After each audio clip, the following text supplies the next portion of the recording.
Genesis chapter 21.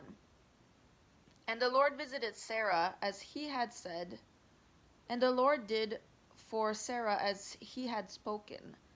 For Sarah conceived and bore Abraham a son in his old age, at the set time of which God had spoken to him. And Abraham called the name of his son who was born to him, whom Sarah bore to him, Isaac.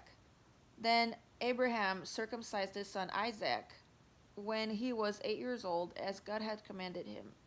Now Abraham was 100 years old when his son Isaac was born to him.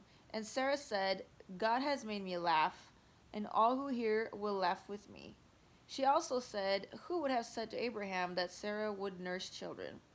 For I have borne him a son in his old age. So the child grew and was weaned, and Abraham made a great feast on the same day that Isaac was weaned. And Sarah saw that the son of Hagar, the Egyptian, whom she had borne to Abraham, scoffing. Therefore she said to Abraham, cast out this bondwoman and her son, for the son of this bondwoman shall not be heir with my son, namely with Isaac. And the matter was very displeasing in Abraham's sight because of his son. But God said to Abraham, do not let it be displeasing in your sight because of the lad, or because of your bondwoman. Whatever Sarah has said to you, listen to her voice, for in Isaac your seed shall be called. Yet I will also make a nation of the son of the bondwoman, because he is your seed.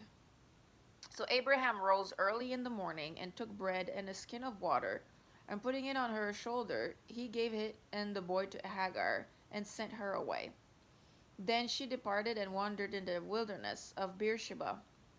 And the water in the skin was used up, and she placed the boy under one of the shrubs. Then she went and sat down across from him at a distance of about a bowshot, for she said to herself, let me not see the death of the boy. So she sat opposite him, and lifted her voice and wept. And God heard the voice of the lad. Then the angel of God called to Hagar out of heaven and said to her, what ails you, Hagar? Fear not, for God has heard the voice of the lad where he is. Arise, lift up the lad, and hold him with your hand, for I will make him a great nation.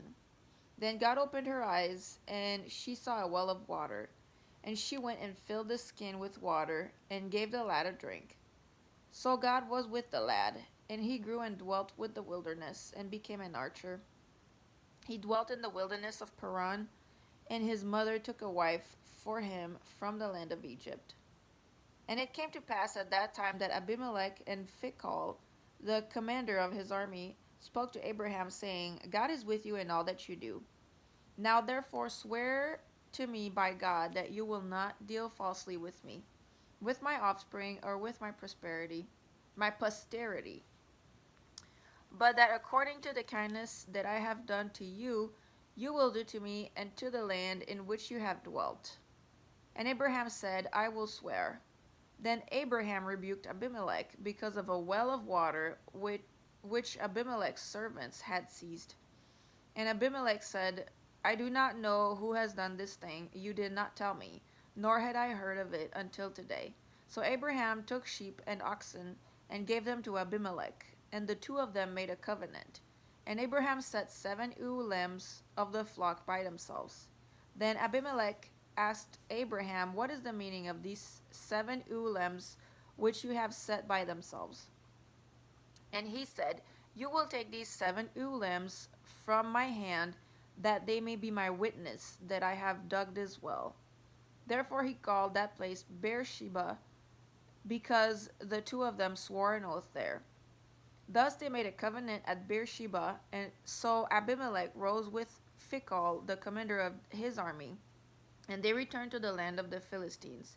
Then Abraham planted a tamarisk tree in Beersheba, and there called on the name of the Lord, the everlasting God. And Abraham stayed in the land of the Philistines many days.